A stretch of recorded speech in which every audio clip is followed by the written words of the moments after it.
Event को organise करने में सर का बहुत ही महत्वपूर्ण भूमिका है। और ये इवेंट ऑर्गेनाइज करने के पास जो थॉट आइडिया आए थे, फर्स्ट ऑफ जो पहली बार हम लोगों ने एक साहित्य कला उत्सव का आयोजन किया था, उसमें स्टेज के कलाकार बहुत ज़्यादा थे। तो मेरी धर्मपत्नी शालिनी जी हैं और एक मेरे फ्रेंड हैं और स्वयं आर्टिस्ट हैं और एक मेरी फ्रेंड है। तो वो विजिट जब करने गई तो बोली कि भैया वहाँ पे ये सारी चीज़ तो है, लेकिन हम लोग का ये क्षेत्र वहाँ पे नहीं है।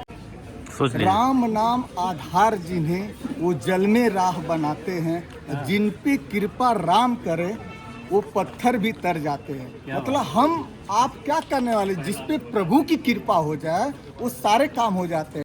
अपना नाम बताइए, परिचय बताइए। मेरा नाम शालिनी है, मैं चित्रकार और यहाँ कस्तूरबा बालिका इंटर कॉलेज में एज ए आर्ट टीचर जी जी जी। गई थी।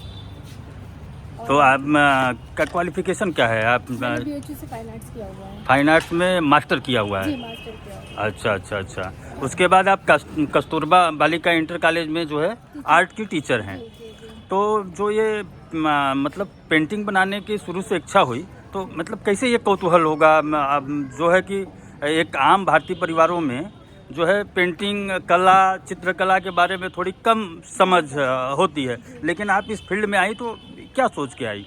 एक्चुअली सर मेरा सौभाग्य था कि मैं 80 घाट की रहने वाली हूँ। जी जी। 80 घाट पे मेरा घर है। मैं क्लास 4th में जब आई तो वहाँ पे मैं गई, तो वहाँ फाइन आर्ट्स के बच्चे ड्राइंग बनाते रहते थे। उस समय वो माहौल होता था आर्ट का, सभी लोग घाट पे बनाते रहते थे। जी जी। तो उनको देख के ही मुझे प्रेरणा मिली। और ये तो होता है आर्टिस्ट तो बाय आपका सेल्फ टैलेंट होता है, जब आपका अंदर से होगा तभी आप कर सकते हो, किसी को जी देख के जी। नहीं कर सकते हो। कहा जाता है कि आर्टिस्ट जो है बाय बर्थ आता है, जी, उसके जी, अंदर जो है आपको वो निखार प्रेरणा, मिलता हाँ है, प्रेरणा अंदर होती है, यहाँ पे केवल उसको निखारा जाता है। तो फिर मैंने वो देखा हुआ था, मतलब ग्रेजुएशन टाइम, मतलब इंटर विंटर में फिर मैंने फाइन आर्ट्स का दिया। एक साल मेरा नहीं हुआ, सेकेंड टाइम में मेरा फाइन आर्ट्स BHU में हो गया। फिर मैंने वहाँ किया, फिर मास्टर्स मैंने ग्राफिक्स से किया। ग्राफिक मेरा बहुत इंटरेस्ट था तो मैंने उससे किया। और उसी के बाद मुझे जॉब मिल गई ग्रेजुएशन कंप्लीट करते करते। तो फिर मैं जॉब में आ गई, फिर बच्चों को सिखाने लगी। ये मेरी स्टूडेंट है, इसको मैंने सिखाया, अभी जी, ये जी, जी। कर रही है। तो उसके बाद से चलता रहा। अभी इंटरेस्ट तो है ही, तभी आगे बढ़ रहा है। चलिए, आपके जीवन के बारे में कि आपने कैसे इस क्षेत्र को चुना, अब मैं आपके पेंटिंग पे बात करना चाहूँगा। ये क्या पेंटिंग आप बना रही हैं? इसको देख के एक आम आदमी को क्या समझना चाहिए? मेरा बेस रहता है, मुझे नेचर पे काम करना पसंद है। नेचर पे? जी जी। मतलब जिसमें आपको एक फीमेल भी, जो माँ पार्वती होती है, वो एक नेचर का ही रिप्रेजेंट करती जो कि है, या फीमेल जो भी कह लीजिए आप उनको, फीमेल को रिप्रेजेंट करती हैं अपने पेंटिंग के माध्यम से। तो अभी जो हमारे सामने जो पेंटिंग है, इसमें क्या मतलब हमको डिटेल में समझाइए कि इसमें कैसे जो है फीमेल रिफ्लेक्ट हो रहा है? मैंने एक डिविटिव बनाया है। जी जी। शिव का है, अभी कंप्लीट नहीं है। जी जी जी जी। ये डिविटिव है जो शिव के प्रति समर्पित है, और उसी को मैंने इसको दर्शाने की कोशिश की है। शिव के प्रति समर्पित है, उसको दर्शाने की कोशिश की है। अभी जो आपकी पेंटिंग अभी अधूरी है, इसमें काम बाकी है। नमस्ते, क्या शुभ नाम है आपका? डॉक्टर सुनील कुमार सिंह कुशवाहा। अच्छा। मैं काशी हिंदू विश्वविद्यालय में महिला महाविद्यालय में चित्रकला विभाग में कार्यरत हूँ। जी जी जी। तो ये पेंटिंग क्या पेंटिंग बना रहे हैं आप? मैं ध्यान से संबंधित मेडिटेशन के ऊपर काम करता हूँ, और ध्यान के माध्यम से मैं आंतरिक ऊर्जा को मैं रिफ्लेक्ट कर रहा हूँ। अपने पेंटिंग के माध्यम से आंतरिक ऊर्जा को रिफ्लेक्ट करते हैं, लेकिन एक पेंटिंग का विद्वान है वो तो समझ जाएगा इस बात को, लेकिन आम आदमी को इसमें क्या, कैसे समझ पाएगा इस पेंटिंग को देख के कि हमें ध्यान की मुद्रा में आना है? ध्यान तो ये आंतरिक ऊर्जा की बात तो एक विषय है, जी, लेकिन जी। उसके साथ एक कलाकार उसको सौंदर्य रूप में प्रस्तुत करता है, रंग और रेखाओं के। तो इस चित्र में आपको एक सौम्य चेहरा का दर्शन कर रहे होंगे। कुछ रंगों का ऐसा प्रयोग है जिसको देखने में एक आम दर्शक को आनंद आएगा। जब आनंद आएगा तो उसकी जिज्ञासा बढ़ेगी और उसको जानने की कोशिश करेगा, और जब जानने की कोशिश करेगा तो निश्चित रूप से कुछ न कुछ अपने मन में उस चित्र के माध्यम से उसके अंदर कुछ ऊर्जा का प्रभाव निश्चित रूप से होगा, क्योंकि ये दृश्य कला है और दृश्य कला अपना प्रभाव देखते ही छोड़ देता है, तो निश्चित रूप से प्रभाव पड़ेगा। और प्रत्येक व्यक्ति किसी भी चित्र को इस प्रकार से देखता है कि जितनी उसकी विद्वता होती है, जितनी अपनी समझ होती है, अपने समझ के अनुसार उसका आनंद लेता है, लेकिन आनंद प्रत्येक दर्शक को देता है। सुनील जी, आप महात्मा गांधी काशी विद्यापीठ के ललित विभाग के जो है कि अध्यापक हैं, प्रोफेसर हैं। हम एक बात और जानना चाहते हैं पेंटिंग के दृष्टि से कि आप ये बताइए कि जो एआई अभी जो है एक पेंटिंग तैयार कर दे रहा है, तो ये जो आप पेंटिंग कर रहे हैं अपने विचारों को, अपने मौलिकता को उसको उतार रहे हैं, तो इसकी चुनौती जो है ललित कला को, पेंटिंग को कितनी है, ज़रा हम आपसे समझना चाहते हैं।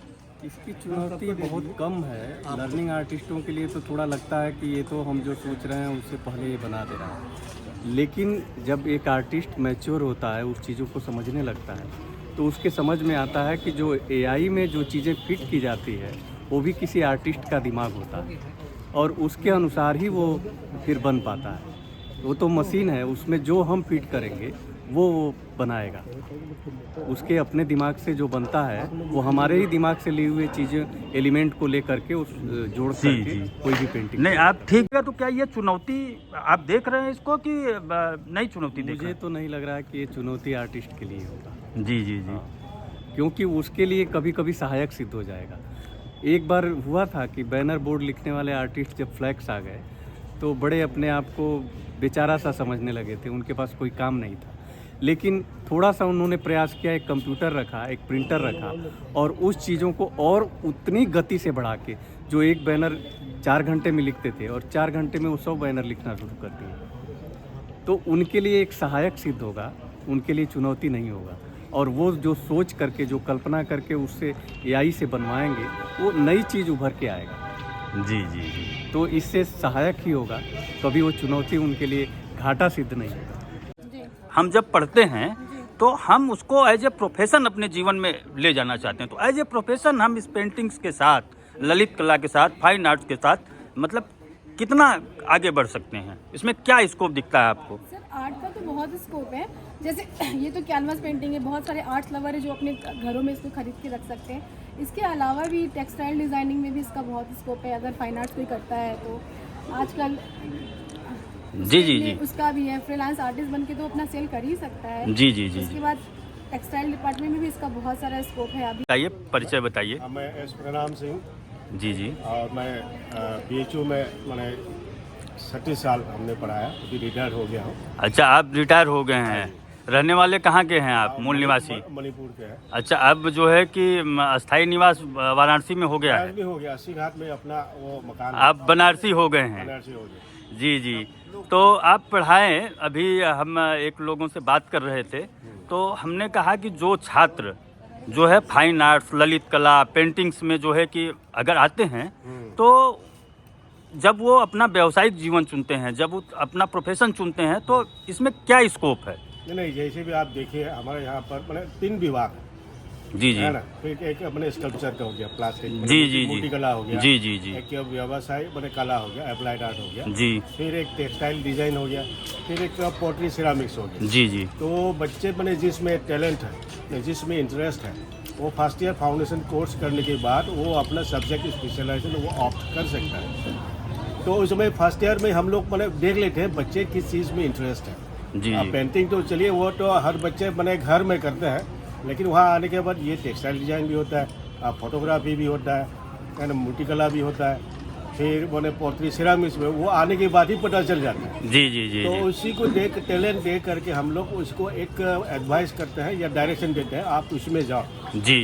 है ना। तो यही है। तो उसके बाद आगे पेंटिंग के तो बड़े बहुत पॉपुलर है, वो तो हर स्कूलों में भी पढ़ाया जाता है। स्कूल में आपको पोट्री सिरामिक्स नहीं पढ़ाया जाएगा, कॉमर्शियल आर्ट जो अप्लाइड आर्ट है, फोटोग्राफी, इलस्ट्रेशन, एनिमेशन, वो सब तो पढ़ाया नहीं जाता है। जी, जो अभी जो आप पेंटिंग बना रहे हैं ये क्या रिफ्लेक्ट कर रही है? एक आम आदमी भारतीय संस्कृति, जो एक भारतीय नारी है, जी जी। तो हमारा जो भारतीय संस्कृति का जो पहचान है, अब मैंने भारतीय नारी का थ्रू से ही हम लोग पहचान लेते हैं। जी जी। तो बनारस में तो ये मैं अपना जो घर है 80 घाट में ही है। जी जी जी। तो वहाँ के एक रोज का वो दिनचर्या मैंने वो दिखता है, पूजा वूजा है, मतलब गंगा जी के स्नान है, नहाने के बाद गंगा जल चढ़ाना, एक तिथि का पेड़ है वहाँ पे। जी जी, देख रहे हैं, देख रहे हैं। हनुमान जी का मैंने वो एक मूर्ति भी था, मूर्ति पूरा मैंने खुला था पैर। अच्छा। अभी वो जाली के अंदर अंदर घुस गया। तो जब हमने देखा वहाँ पर 94 में हमने 80 घाट में हमने मकान लिया था, तब से अब भी 80 घाट में क्या क्या बदलाव आया है। और अपना जो संस्कृति है ना, तो भारतीय नारी ही उसको बचा के रखे या इनसे पहचान हम लोग को मिलता है। तो हम वो कोशिश कर रहे हैं उसको मैंने वो दिखाने का। नहीं, जैसे कुछ लोग कहते हैं कि भारतीय नारी को आप रिफ्लेक्ट कर रहे हैं जो है कि साड़ी में, अभी कहा जा रहा है कि भारतीय नारी को मॉडर्नाइजेशन होना चाहिए, मॉडर्न होनी चाहिए। नहीं मॉडर्न मैंने नहीं, मॉडर्न हो तो ठीक, लेकिन अपने संस्कृति को छोड़ना नहीं चाहिए। आप देखिए जापान कितना एडवांस हो गया, लेकिन इन लोग के जो संस्कृति अब तो बचा के रखा हुआ है ना, वो जो क्या किमोनो पहनना, मैंने टी सेरेमनी बचा के रखा हुआ। तो चाहे वो इतना एडवांस हो, लेकिन स्पिरिचुअली मैंने भारत इंडिया तो स्पिरिचुअल के लिए ही जाना जाता है। चाहे आप इतना भी एडवांस हो ठीक है, लेकिन अब भी हमको लग रहा है धीरे धीरे बदलाव एक आ रहा है, एक हवा